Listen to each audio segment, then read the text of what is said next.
Assalamu alaikum everyone. Today we will be politically correct. Just kidding. Today we'll be talking about being politically correct but Islamically wrong. Slapping him online. Get your face ready, get your cheeks ready. I'm gonna slap you again today. First and foremost, this is a reminder to ourselves. And may Allah guide us to the straight path. It is the unfortunate reality that Muslims nowadays feel the need to be politically correct at the expense of being Islamically wrong. They're afraid of not fitting in and not being seen as progressive. But the law of Islam is set, and it doesn't change according to the whims and fancies of different societies and people. Islam is perfect and we have no need to follow man-made ideologies and movements.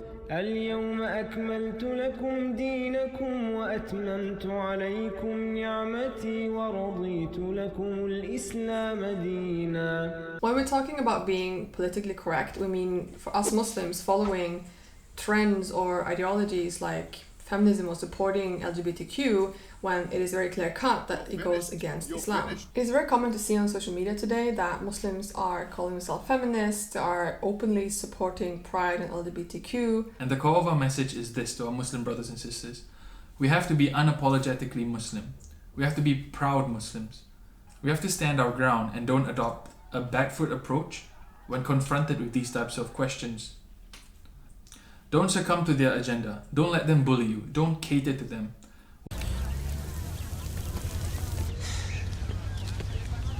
Surprise! Get that cone out of my face! It's human nature to want to fit in. That's just how humans work. But as Muslims, we have duties to ourselves and our religion to be firm in our belief. We disagree with what they do, but that doesn't mean we have an irrational fear of them. For example, when we reject the way of life for LBGT, Stop. Remember, we as Muslims disagree with what they do, just as much as things that are prohibited in Islam. Because we reject them and do not agree with them does not mean that we fear them. For example, like alcohol. Alcohol is haram and we reject it entirely. That doesn't make us alcoholic phobic. Interest in Islam is also haram. But people who engage in interest, we're not interest phobic. Or drugs. Someone who smokes weed and does pot, we're not like pot phobic. We have a few pots right there. Wow. Yeah, basically what I'm trying to say is we simply abide by the laws of Islam. What Islam tells us is wrong and will morally corrupt you and physically corrupt you, we do not partake in. Prayer checkpoint. You know how this works. If you haven't prayed any of your prayers, Fajr, Zohar, Asr, Maghrib or Isha, go and pray now. Please do not delay your salah. Also, just to clear something up, we're addressing the Muslims that feel the need to be PC to fit in. Being PC won't get you to Jannah. So, why? And if you're non-Muslim watching this, I'm not sure how many of you there are here, but if you're watching this and you feel a certain way listening to us talking about these topics, then just ask yourself why you're feeling this way. Can we not disagree on things? Can we only coexist if we agree? Just think about that.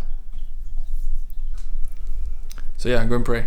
This is a problem especially with Muslim youth or people who is in this generation of social media and whatnot. They feel the need to be politically correct. However, we follow Islam and our moral compass is guided by the Quran and Sunnah. Even if the whole world engages in it, what's haram will always be haram. Let's say for example you have a group of friends. You exclude yourself from all of the haram behavior, which includes partying, drinking, free mixing and whatnot. And perhaps maybe over time they exclude you from activities entirely. Perhaps that's an opportunity for you to find more like-minded people as friends who follow Islam. But that doesn't mean you have to be hostile to that friend group. You can be friendly and cordial with them, but you don't have to be overtly engaging with them all the time. And if they truly value you as a friend, they would probably contact you and try and engage with you. But if they don't, then I guess you kind of know how much they really value you from the very beginning. Have you heard about the saying, if you surround yourself with something, you will be like them?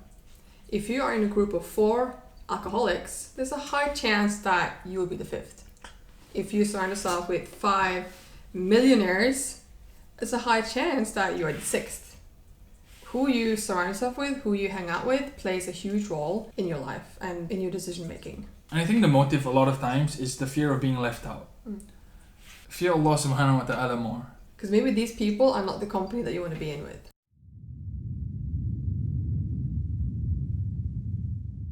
And personally, you know, I have a day job. I work at an office where I am basically the only Muslim there and might be the only Muslim in the company. And that, you know, provides these challenges. And especially in the beginning, you have this fear, natural fear of not fitting in, being the odd one out. And it's not a nice feeling.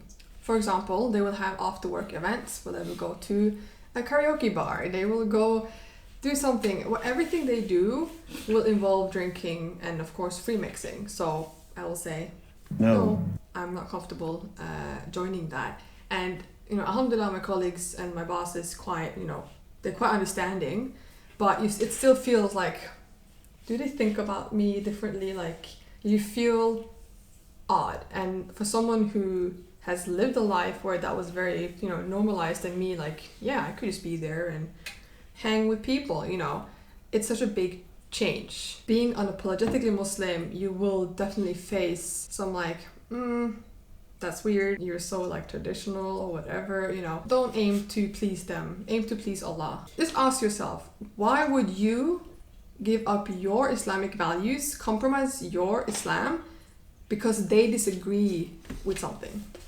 Why? Actually, that actually brings up a very interesting scenario question. What happens if there's another Muslim in the company but actually partakes in drinking, na'uzubillah, free mixing or partying and things of those nature? What happens then? And I have some personal experience with that, being the one who goes out to drink it. Stop! Where the hell is he going with this?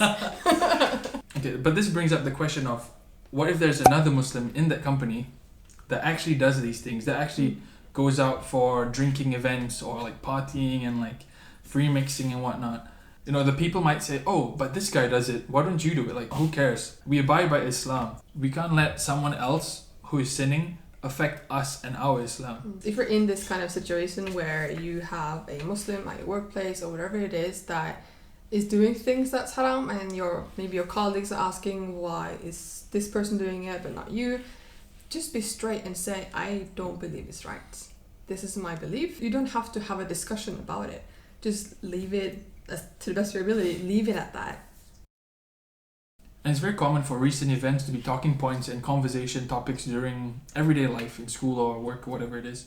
And you have to stand your ground when these topics come about. It almost becomes like an interrogation. You almost have to just defend Islam. I've been in many situations where there's been a topic, maybe it's Israel, Palestine, Israel. There's been many situations at work where I have sat at a table and they've talked about Palestine and not being so pro-Palestine. In that moment, you get mad, you get upset, you want to like really teach them. But sometimes the best thing is just leave the table, leave the conversation.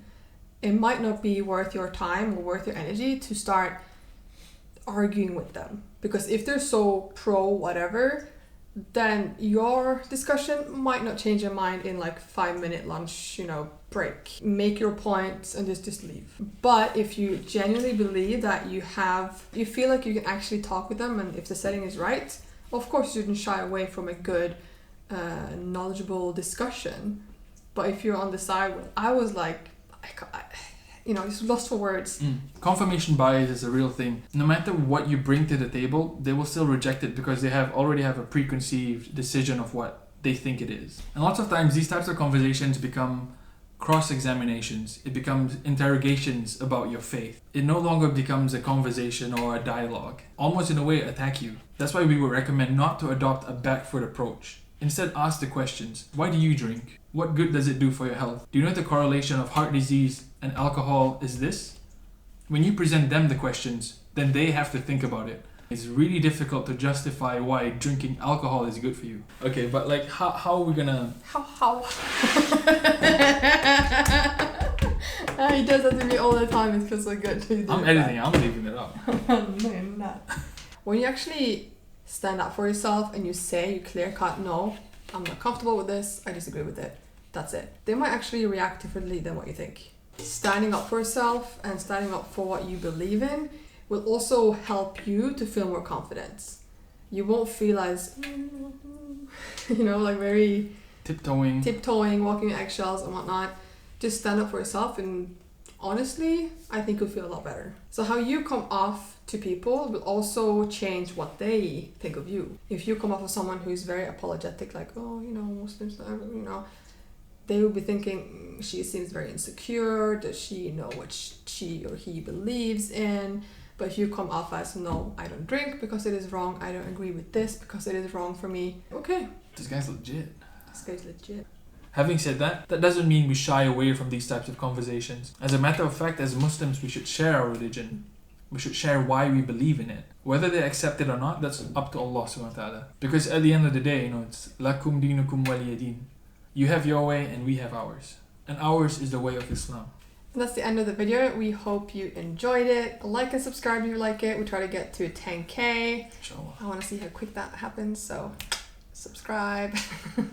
And yeah, you want to add anything? No, nothing. Okay. Bye. Oh, bye.